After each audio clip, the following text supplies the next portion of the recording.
Welcome to this week's BTO talk on generative AI. My great pleasure to welcoming you here from Lisbon. I just returned back from Riyadh from a training on AI for business. And I'm here with my partner, Rob. Over to you, Rob.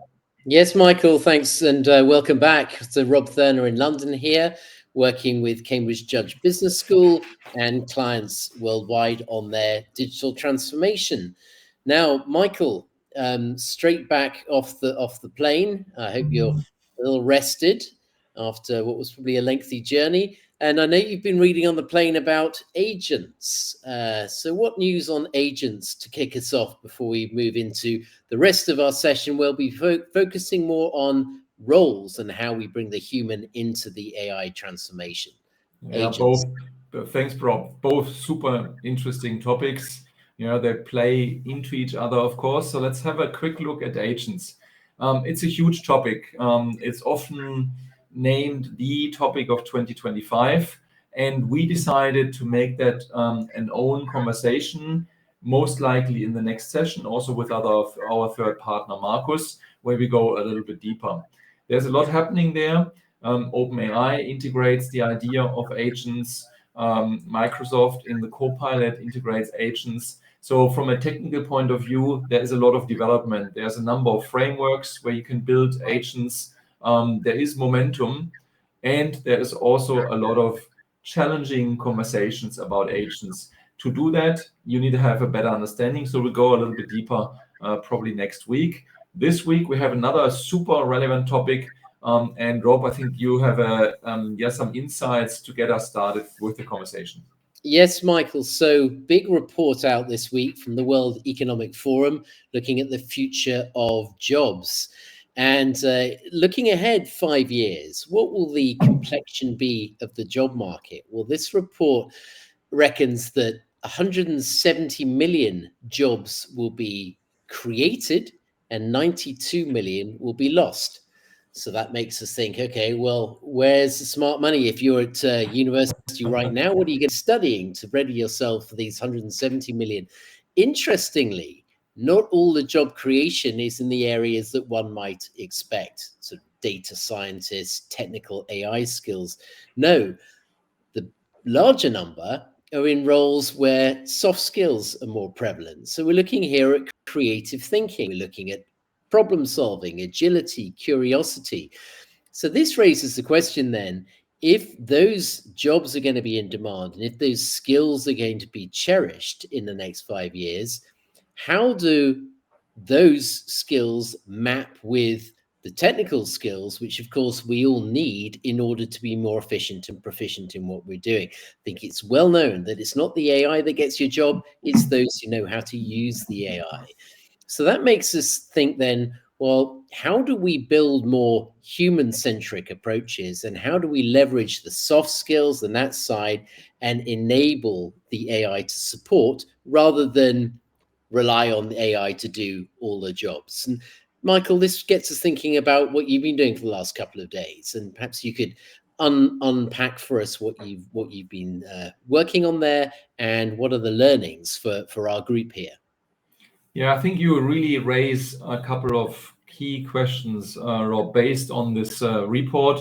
And again, these reports are interesting because they are there's no one direction things are heading.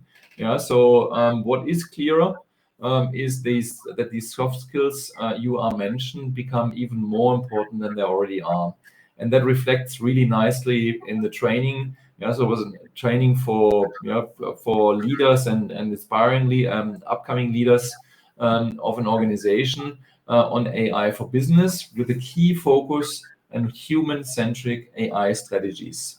So this was really the focus of the workshop over 2 days with a lot of exercises. And you see and feel how challenging this can be to think that through. What does it mean to have the human in the loop? Yeah, what can you do? So it's not a focus on solutions, like how do you do the better CV recruiting, scanning tool? How do you do kind of this tool better? It's how do you embed that? How do you make it scalable? That's one question. That's a big question. Yeah, and this is organizational questions. And secondly, how do you make it sustainable so that you actually, it stays, yeah, and it maintains the operation and it grows even with the changes you are having. So these are some of the themes we were working on with different exercises over the 2 days. And I think what the participants really took away is the relevance and importance of having the human in the loop, and why that is so important, and why you have to incorporate that from the beginning when you approach a strategy. So it's kind of some of the kind of, yeah, observations there, and I think that plays nicely into the report and into what you're seeing as well, Rob, right?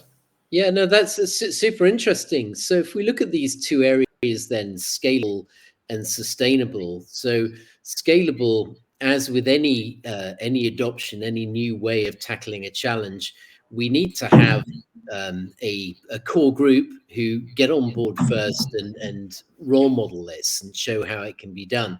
So what I found in the workshops that I've been running is you typically find there's a vocal few who are the first ones to put their hands up, the first ones to try new ways of doing things in the activities. And then you get those who aren't quite so sure, who sit back and decide how they should be reacting.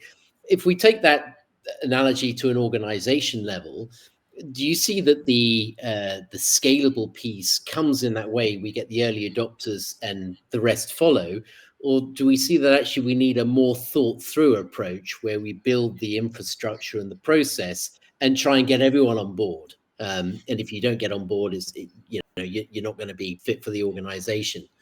Which of I those think it, routes do you see? yeah, I think it's an excellent question, and I would say there's I see both.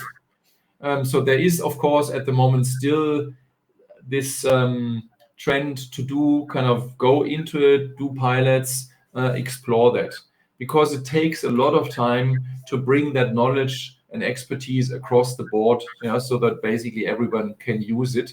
Also because it's developing so fast. So I mentioned the agents in the beginning, they bring a completely new perspective in. So are you now retraining everyone? How do you do kind of this? Even the maintenance of the skills is a huge challenge in the future, which we shouldn't underestimate. So that you are actually, that we have new risks, other risks go away. So you have, for example, bias is a nice one, where you have it's changing. It's in many areas it's less of a problem. In some other areas it becomes again a problem. So this is critically important, and so this is kind of where you have the first wave.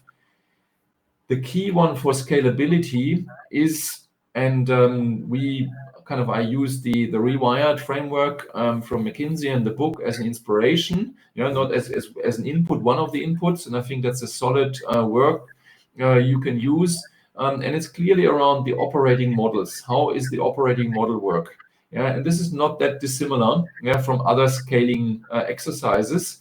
The difference is that AI, especially generative AI, has a different impact on our actual work than most of the other things. So it's because it's kind of this, washing engine, steam engine. Now the steam engine of the mind. So it's impacting everyone in a different way, much more, I'd say, direct and intense. So therefore, the scaling becomes more relevant, and you have to incorporate that. How does an operating model look like in the future, supported by a flexible technical structure, by a flexible data structure? But that's only two of the components. The talent is a key one, and how the operating model and the top management alignment comes together. So you need all that in one place to really scale a solution into a large organization. Interesting. Yes, I can see the moving parts here, and we need to be bringing all components up at the same pace. So the other area you look at there is sustainability. Now, of course, when you say sustainable, many questions arise, and I've had various client calls recently, and sustainability comes up as a potential challenge in the context of the energy consumption for running these AI models. But you may be looking at this from a different perspective when you're talking about sustainability. So as we affect change and find new ways of working, how does that sustainability question come into the conversation? Yeah, it's an interesting one, and I had to explain that to the cohort, to the people there, that this element of sustainability, we're not talking about the environmental sustainability. And this is interesting because it is a super important conversation in the AI context, as you said, yeah, from an energy consumption and other, especially the energy consumption. So that's one conversation to have. We are talking here about the sustainability of the operating model. So how do you prevent in an organization that things do not fall apart? And when you think about the change you have, the speed of change, that you have now models, now you have reasoning models, you have agents. So even those people who learned generative AI, let's say a year ago, they are no longer up to date. Mm-hmm. And most of them are not using that all the time. So they are not staying up to date automatically. Yeah, so that it's not that you grow in and then you kind of grow with the system, if you like.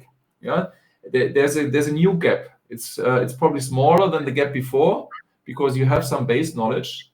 At the same time, there is still a gap, and the question is then how do you close this gap, and how do you set up a sustainable operations so that whatever happens, you can learn, improve, and enhance your solutions, your human-centric AI solutions, so Yeah, that this is interesting. sustainable. Yeah. Yeah, and so this then raises questions about whose role is it to Mm. get up to speed, and do we need to rely on the L&D teams to be managing this process, or should they be setting up the infrastructure and then it's for the organization itself to find change champions who themselves can become the North Star and explain to Mhm. others how new advances should then feed into the operating model and the way of learning together. So yeah, the various analogies that come to mind here around organization structure, how organizations flex and Yes. grow, more kind of organic organizations, maybe more than the mechanistic organizations of old. So this is an area that is going to be very interesting to follow up on a later session. I think in the interest of time, Michael, it would be good to just circle back and consider next week. We talked at the beginning of this session about agents, so that's an area we can come back to next week, and we'll welcome back Marcus. And the other question is, how can we be helping our listeners, our viewers, to get up to speed with ways of working, with becoming more collaborative, and the word Maverick I see on the screen. Do you want to give us a quick, for those who are not familiar with Maverick, what is it and how can it be helping you? Absolutely. So if you feel that sounds really interesting and there is a need in your organization, reach out to us. There's basically two main pathways. The first one is we can work on similar workshops with you, with your organizations, like the one AI for Business I just did. And whatever is the need in your organization, we can do that. The other one is, which is kind of before that, is our Maverick simulation. So that is a simulation for foundational generative AI understanding. And this is very business oriented. So we are going through a number of business scenarios, including becoming a change agent. So we are bridging into the change, the digital transformation conversation, where then you have something like an AI for business or AI-driven digital transformation workshop. But for that to happen, you need to have this base understanding. This is where the Maverick comes in. If either of those sound interesting, reach out to us. Let's have a conversation. We are happy to work with you and your teams to make it happen, because the speed isn't slowing down. So therefore, yeah, we'd love to hear from you. Reach out to us. And as we said, next week, we'll talk more about agents and agent solutions with all the pros and cons there are. Rob, any closing comments? Wonderful. No, I think that's been a very interesting conversation about the human in the loop, and that will become more important as the year goes on, as various other tech changes go. Let's remember, it's all about the human resource as well as the technology. So Michael, thanks again, and get yourself some rest after your trip, and we will look forward to seeing you all. Thanks for your time. Look forward to seeing you next week, and we'll be bringing back Marcus for our next session. So in the meantime, have a great weekend, and we'll see you then.